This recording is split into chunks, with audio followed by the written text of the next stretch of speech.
नमस्कार, रितम का खास प्रोग्राम बड़ी बात देख रहे हैं आप और आपके साथ मैं हूं भारती बघेल। अयोध्या में श्री राम लला की प्राण प्रतिष्ठा के बाद अब भारतीयों का ध्यान काशी पर आ पहुंचा है। ज्ञानवापी केस में आस्थावान भारतीय कोर्ट के रास्ते न्याय पाने के संघर्ष में जुटे हैं, जिसमें एएसआई सर्वे रिपोर्ट में एक निर्णायक मोड़ आया है। हिंदू पक्ष के साक्ष्यों पर एएसआई सर्वे रिपोर्ट की भी मुहर लग गई है। क्या कुछ है इस एएसआई सर्वे रिपोर्ट में, आज हम अपने शो बड़ी बात में इसी पर बात करेंगे। जी हां, ज्ञानवापी मस्जिद का निर्माण एक भव्य मंदिर को तोड़कर उसी के आधार स्तंभों पर हुआ है। ये बात कोई सामान्य व्यक्ति भी इस ज्ञानवापी मस्जिद को देखकर बता देगा, लेकिन वर्षों से इस पर विवाद बना रहा। मामला आखिरकार कोर्ट में है, जिसके आदेश पर देश के विशेषज्ञ संस्थान आर्कियोलॉजिकल सर्वे ऑफ इंडिया की टीम ने ज्ञानवापी पर एक सर्वे किया। गुरुवार को कोर्ट के आदेश पर एएसआई की सर्वे रिपोर्ट सार्वजनिक कर दी गई है। सर्वे के दौरान सैकड़ों मूर्त साक्ष्यों का संकलन कर 839 पेज की इस रिपोर्ट में ये निष्कर्ष निकाला गया है कि मौजूदा ढांचे यानी ज्ञानवापी मस्जिद से पहले यहाँ एक विशाल हिंदू मंदिर था। जांच में पता चला कि 17वीं सदी में मुगल शासक औरंगजेब के शासनकाल में उस मंदिर को तोड़ा गया और ध्वस्त हुए अवशेषों पर ही मौजूदा ढांचे का निर्माण किया गया। और अब यह प्रमाण वहां के खंभों से, दीवारों से और शिलापटों से मिल रहे हैं। एएसआई की सर्वे रिपोर्ट में मंदिर होने के 32 साक्ष्य मिले हैं। सामने आई जानकारी के अनुसार दीवारों पर कन्नड़, तेलुगु, देवनागरी और ग्रंथा भाषाओं में लेखनी मिली है। सबसे बड़ी चीज जो इस रिपोर्ट में आई वो भगवान शिव के 3 नाम दीवारों पर लिखे मिले हैं, जनार्दन, रुद्र और ओमेश्वर। ढांचे के सारे खंभे भी गवाही दे रहे हैं कि वह पहले मंदिर का हिस्सा थी। उन्हें मॉडिफाई करके वहां नए ढांचे में शामिल किया गया। ढांचे की पश्चिमी दीवार से भी पता चलता है कि वो मंदिर की दीवार है जो 5000 साल पहले की नागर शैली में निर्मित है। दीवार के नीचे 1000 साल पुराने अवशेष भी मिले हैं। ये भी पता चला है कि ढांचे से पहले मंदिर में बड़ा केंद्रीय कक्ष और उत्तर की ओर छोटा कक्ष था। कुछ खंभों से हिंदू चिन्हों को मिटाने के भी प्रमाण मिले हैं। इतना ही नहीं, हनुमान जी और गणेश जी की खंडित मूर्तियां, दीवार पर त्रिशूल की आकृति भी मिली है। साथ ही तहखाने में भी हिंदू देवी देवताओं की मूर्तियां मिली। यह भी पता चला कि ढांचे का गुंबद महज 350 साल पुराना है, जबकि उसके परिसर में मिलने वाले हिंदू साक्ष्य हजारों वर्ष पुराने हैं। ढांचे के निर्माण संबंधी एक शिलापट पर अंकित समय को मिटाने का भी प्रयास हुआ है। एएसआई रिपोर्ट से निष्कर्ष आया है कि 2 सितंबर 1669 को मंदिर ढहा दिया गया था और इस निष्कर्ष को बल देती है औरंगजेब की जीवनी नासिर-ए-आलमगीरी, जिसमें उल्लेख किया गया है कि औरंगजेब ने सभी प्रांतों के राज्यपालों को काफिरों के स्कूलों और मंदिरों को ध्वस्त करने का आदेश जारी किया था। और साथ में यह भी लिखा है कि 2 सितंबर 1669 को यह बताया गया कि सम्राट के आदेश के अनुसार उनके अधिकारियों ने काशी में विश्वनाथ के मंदिर को ध्वस्त कर दिया है।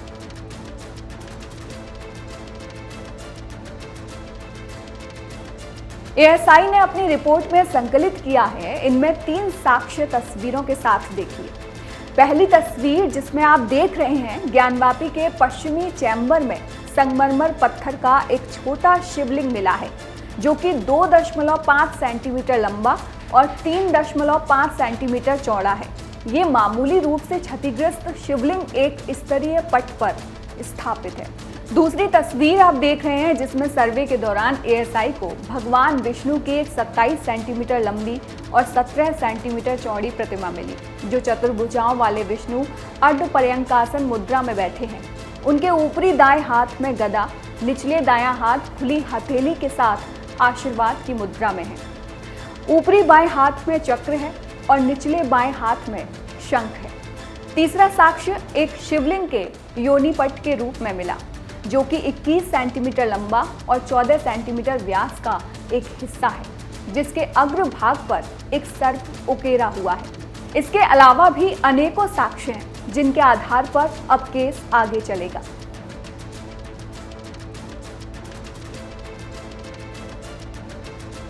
लेकिन अगर आप यह सोच रहे हैं कि यह मामला केवल बाबरी मस्जिद या ज्ञानवापी तक ही सीमित है, तो आप सच से छिटके हुए हैं, क्योंकि यह पूरे भारत की कहानी है। विदेशी आक्रांता जब भारत आए तब उन्होंने सबसे पहले सनातनी संस्कृति पर ही वार किया, क्योंकि तब भारत में मंदिर केवल आध्यात्मिक ऊर्जा के केंद्र नहीं थे, बल्कि समृद्धि का केंद्र भी थे। इसलिए बाहर से जो भी लुटेरे आए, उन्होंने सबसे पहला वार मंदिरों पर ही किया। साथ ही उस समय यह मान्यता थी कि जो किसी दूसरे धर्म को नीचा दिखा देगा, वो जीत जाएगा। अकेले वाराणसी के ही अगर मैं आपको उदाहरण दूं, तो आप हक्के बक्के रह जाएंगे। असला शाहजहानी मस्जिद मंदिर स्थल पर बनी हुई है। ज्ञानवापी की मस्जिद विश्वेश्वर मंदिर भवन सामग्री से बनी हुई है। पंचगंगा घाट की मस्जिद क्रीट विश्वेश्वर मंदिर भवन सामग्री से बनी हुई है। मस्जिद और सैयद फखरुद्दीन साहब अलवी की दरगाह भी मंदिर स्थल पर बनी हुई है। बिंदु माधव मस्जिद बिंदु माधव मंदिर को तोड़कर बनाई गई है। बकरिया कुंड में मंदिर और मजार मंदिर भवन सामग्री से बनी हुई है। आदमपुर की अढ़ाई कंगूरा की मस्जिद मंदिर स्थल पर बनी हुई है। दरहारा मस्जिद भी मंदिर स्थल पर बनी हुई है। लाल खान की मजार राजघाट पर मंदिर स्थल पर बनी हुई है।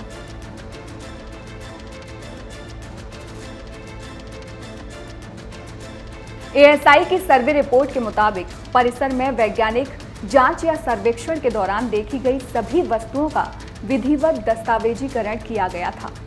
इन वस्तुओं में शिलालेख, मूर्तियां, सिक्के, वास्तुशिल्प टुकड़े, मिट्टी के बर्तन, टेराकोटा, पत्थर, धातु और कांच की वस्तुएं शामिल हैं। किए गए वैज्ञानिक सर्वेक्षण के आधार पर यह कहा जा सकता है कि मौजूदा संरचना के निर्माण से पहले एक हिंदू मंदिर मौजूद था।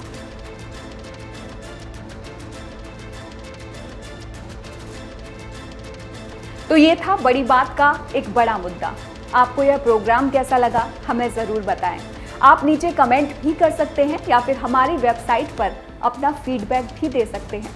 वहीं इस तरह के और प्रोग्राम देखने के लिए चैनल को सब्सक्राइब करना ना भूलें। इन प्रोग्राम्स को आप हमारी एप्लीकेशन के माध्यम से भी सीधे देख सकते हैं। जय हिंद।